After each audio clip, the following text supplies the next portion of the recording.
This is Kevin from EyouAgro, bridging farming needs with top-tier netting solutions. If you still think vineyard netting is just bird net, you're leaving yield, quality, and operating efficiency on the table.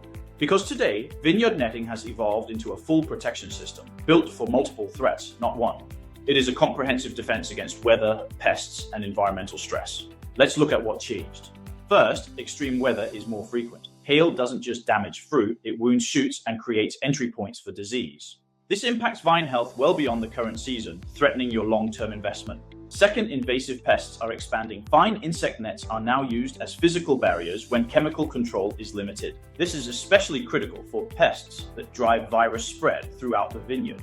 Third, heat and UV stress are now quality threats. Sunburn and berry dehydration can shift ripening and reduce market value. So nets are used to engineer the canopy microclimate, not just block birds. So when I say system decision, I mean this. You're not choosing a roll of net, you're choosing a package of trade-offs. It starts with your protection target. You need to decide if you are stacking priorities like hail and sunburn relief together.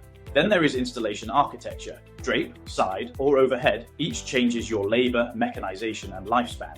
Finally, consider the microclimate outcome. Airflow and humidity can shift. It's great for heat relief, but risky if ventilation gets choked. Same vineyard, same net. Different system decisions lead to completely different results. And this is why ROI isn't just net cost per acre. It's the value of what you save. Yield loss avoided, quality protected, and operations kept running, even in bad seasons. For more information, please visit our website and contact us. Thanks for watching and see you next time.